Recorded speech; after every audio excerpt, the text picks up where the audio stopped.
السلام علیکم viewers, welcome to total fact story. جیسا کہ میں نے آپ کو پچھلی قسط میں بتایا کہ دو انجان آدمی ترک قبیلے میں آتے ہیں۔ انہوں نے کالا لباس اوڑھا ہوتا ہے جس میں وہ چھپے ہوتے ہیں۔ اصل میں ان میں سے ایک منگول قبیلے کا سردار نیان ہوتا ہے اور دوسرا اس کا ملازم باچھو ہوتا ہے جو دف بجاتا ہے۔ کھانے کی ضیافت میں ترک قبیلے کے لوگ بھی بیٹھے ہوتے ہیں جو نیان کے بارے میں باتیں کر رہے ہوتے ہیں کہ نیان بہت ظالم ہے، اس نے بہت سے قبیلے تباہ کیے ہیں، یہاں تک کہ بچوں اور عورتوں کو بھی نہیں چھوڑا۔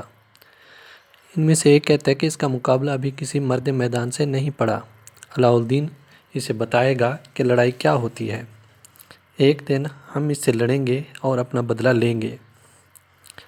نیان جو بہروپیہ بنا بیٹھا ہوتا ہے وہ یہ ساری باتیں سن رہا ہوتا ہے۔ پھر وہ ان قبیلے والوں سے پوچھتا ہے کہ اگر وہ تمہیں نظر آ جائے تو تم اس کے ساتھ کیا کرو گے؟ تو ایک شخص چاقو اٹھا کر کہتا ہے کہ اگر وہ مل جائے تو میں اس چاقو سے اس کا گلا کاٹ دوں گا۔ تو آگے سے نیان کہتا ہے کہ جو تم کہہ رہے ہو وہ ایک دن ہو کر رہے گا۔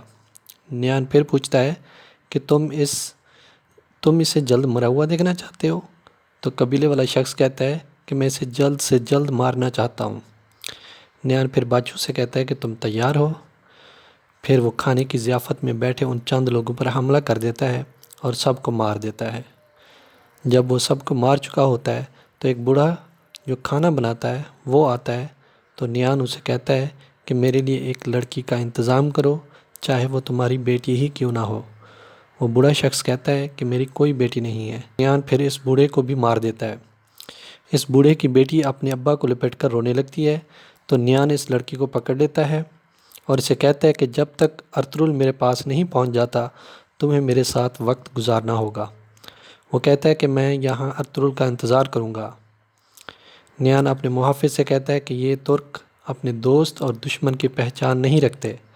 وہ کہتا ہے یہاں میرے پہرے دار کھڑے کرو، دروازے بند کر دو، اور اس لڑکی کو تیار کرنے کا حکم دیتا ہے۔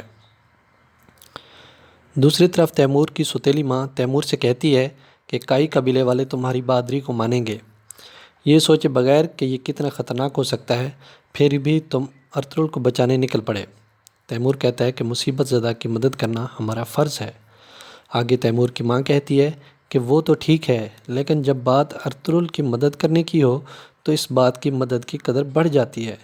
ارطغرل کا نام چنگیز خان کے محل سے لے کر کونیا اور دمشق سے لے کر قسطنطنیہ تک مشہور ہے۔ تم بھی ارطغرل کی طرح بہادر ہو، بلکہ اس سے زیادہ ذہین ہو۔ پھر تیمور اپنی سوتیلی ماں سے پوچھتا ہے کہ آپ یہ سب مجھے کیوں بتا رہی ہیں؟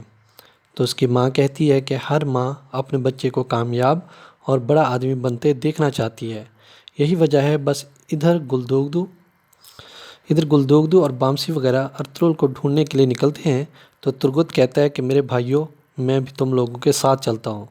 تو دوآنو سے کہتا ہے کہ ہماری بہن آئکس کو اکیلا مت چھوڑنا، ہم سب کچھ سنبھال لیں گے۔ پھر ترگت ان سے کہتا ہے کہ ہمارے بھائی ارطغرل کو لائے بغیر واپس نہ آنا۔ پھر تیمور ایک نقشے کے ذریعے گلدوگدو اور اس کے ساتھیوں کو سمجھاتا ہے کہ یہ وہ جگہ ہے جہاں پر ارطغرل اور حلیمہ پر حملہ ہوا۔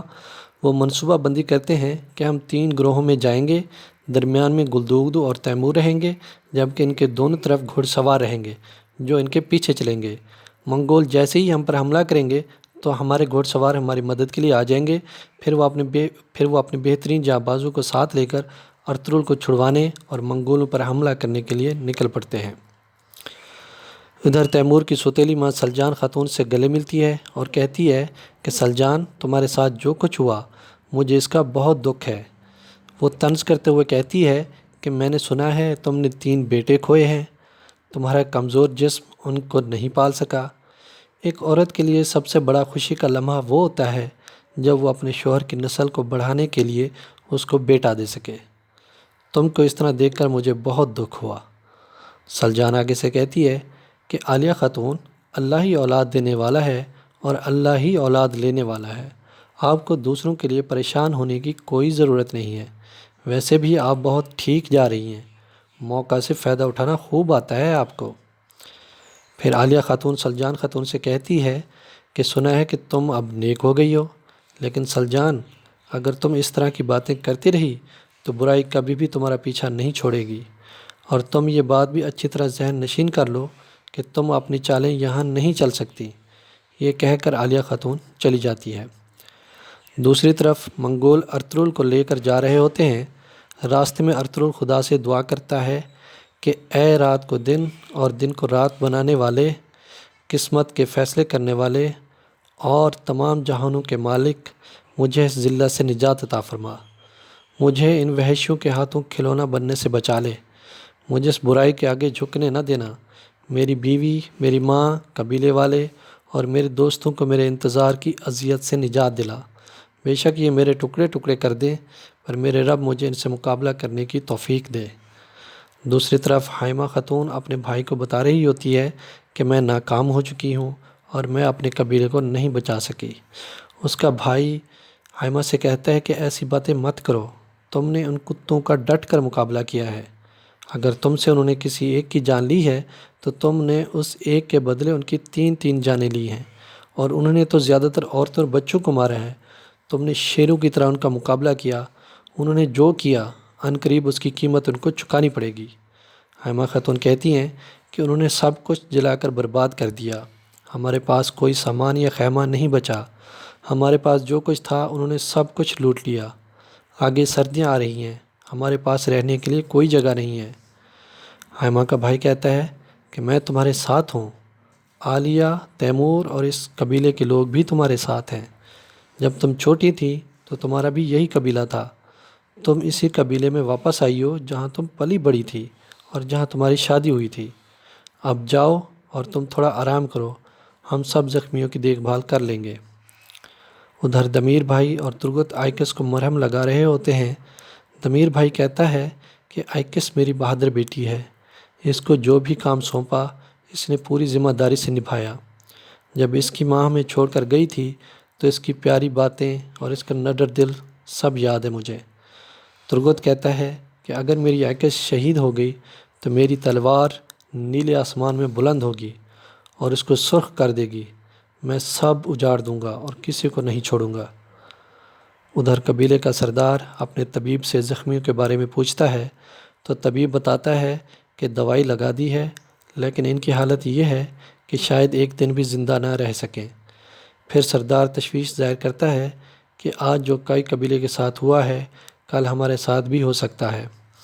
میں سردار علاء الدین کو خط لکھتا ہوں کہ جلال الدین خوارزم کو شکست ہونے کے بعد اب منگولوں کی راہ میں کوئی رکاوٹ باقی نہیں رہی، ہمیں کونیا سے مدد طلب کرنی ہوگی، ورنہ ہم ان ظالم لوگوں کے خلاف کچھ نہیں کر سکتے۔ طبیب مشورہ دیتا ہے کہ میرے سردار، کچھ دن کائی قبیلے کے لوگوں کو یہاں رہنے دیں، ہم مل کر لشکر تیار کریں گے، ہمیں اپنے جانوروں کو سستے داموں بیچنا پڑے گا، اس طرح ہم اپنے ذخائر بڑھا سکتے ہیں۔ سردیاں آنے والی ہیں، سب کچھ مشکل ہو جائے گا، ان کے جو جوان بچ گئے ہیں وہ بھی ہماری مدد کریں گے، آپ ان لوگوں کو گلے سے لگائیں جس طرح ہمارے نبی صلی اللہ تعالیٰ علیہ وآلہ وسلم کو انصار نے خوش آمدید کہا تھا، ہم بھی بھائی بھائی بنیں گے۔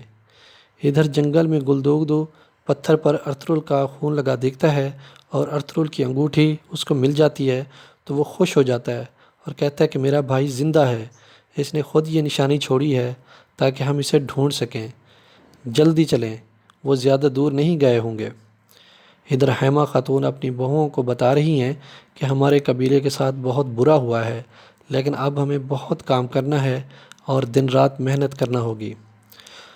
حلیمہ حائمہ خاتون کو بتاتی ہے کہ امی جان، میں چاہتی تھی کہ یہ بات ارطغرل آپ کو بتائیں کہ میں امید سے ہوں۔ تو حائمہ خاتون خوش ہو جاتی ہیں اور خدا کا شکر ادا کرتی ہیں، وہ دعا کرتی ہیں کہ اے اللہ اس بچے کو یتیم نہ کرنا۔ ادھر جب گلدوگدو اور تیمور جانبازوں سمیت تقسیم ہو جاتے ہیں ارطغرل کو ڈھونڈنے کے لیے، تو ان میں جو غدار ہوتا ہے وہ ان منگولوں کو ارطغرل کو ساتھ لے جاتے ہوئے دیکھ لیتا ہے، لیکن وہ تیمور اور گلدوگدو کو نہیں بتاتا، الٹا منگولوں کے نشان مٹانا شروع کر دیتا ہے، اور پھر دوبارہ سب جمع ہوتے ہیں تو وہ غدار کہتا ہے کہ دریا کی طرف ان کا کوئی نشان نہیں ہے۔ گلدوگدو کہتا ہے کہ ہمیں ارطغرل کو آج ہی ڈھونڈنا ہوگا ورنہ بعد میں بہت مشکل ہو جائے گی۔ دوسری طرف نیان اس لڑکی کے ساتھ زبردستی کرنے کی کوشش کرنے لگتا ہے۔ اتنے میں ایک محافظ آ کر کہتا ہے کہ سردار، آپ کا مہمان آ گیا ہے۔ نیان اس لڑکی کو کہتا ہے کہ تم انتظار کرو اور آج رات کے لیے تم میرے پاس رہو گی۔ ادھر آئکس ہوش میں آتی ہے تو ترگت اور دمیر فوراً اٹھتے ہیں۔ دمیر بھائی کہتا ہے کہ بولو میری بچی۔ ترگت بھی کہتا ہے کہ میں تمہارے ساتھ ہوں آئکس۔ اتنے میں آئکس تھوڑا ہاتھ اٹھاتی ہے اور پھر وہ فوت ہو جاتی ہے۔ ترگت اسے گلے لگا کر رونے لگتا ہے۔ ادھر گلدوگدو اور تیمور جاں بازوں کے ساتھ رات کو جنگل میں بیٹھے ہوتے ہیں تو دوان کہتا ہے کہ شکر ہے ہمارے 2 جنگجو تربیت کے لیے تورو سلر چلے گئے، ورنہ وہ بھی مارے جاتے۔ دوان کہتا ہے کہ جی چاہتا ہے کہ ابھی کوچابش کا کام تمام کر دوں جیسے بامسی کرتا تھا بغیر سوچے سمجھے۔ تیمور گلدوگدو سے کہتا ہے کہ آپ کے جانباز بہت بے صبری کا مظاہرہ کر رہے ہیں اور ہم رات میں سوئی ڈھونڈنے کا کام کر رہے ہیں۔ گلدوگدو کہتا ہے کہ یہ ارطغرل کے جانثار ساتھی ہیں۔ دوان، بمسی، ترگت، ارطغرل ان سب کو اپنے بھائیوں کی طرح مانتا ہے۔ تیمور کہتا ہے کہ پتہ نہیں ارطغرل ابھی زندہ بھی ہے یا نہیں، انہیں اب آپ کو دیکھنا ہوگا۔ قبیلے کو اس خطرناک صورتحال سے نکالنے کے لیے اگر کوئی ان کی سرپرستی کر سکتا ہے تو وہ آپ ہیں بھائی۔ بابا اور میں ہمیشہ آپ کے ساتھ ہیں۔ گلدوگدو تیمور کا شکریہ ادا کرتا ہے اور کہتا ہے کہ تیمور، جیسا کہ تم نے کہا کہ وقت آ گیا ہے کہ ہم سب کو ایک بار پھر اکٹھا ہونا چاہیے، تو ان سارے حالات کی وجہ ہی ہمارا متحد نہ ہونا ہے۔ اور جہاں تک بات ہے میرے بھائی ارطغرل کی، تو تم اس کو ابھی نہیں جانتے، وہ اس طرح کے مشکل حالات سے لڑنا خوب جانتا ہے، وہ تو شیطان کو بھی قابو کر سکتا ہے۔ تیمور کہتا ہے انشاءاللہ بھائی، ارطغرل ایک بہادر جنگجو ہے، انشاءاللہ ہم اس کو زندہ سلامت پائیں گے۔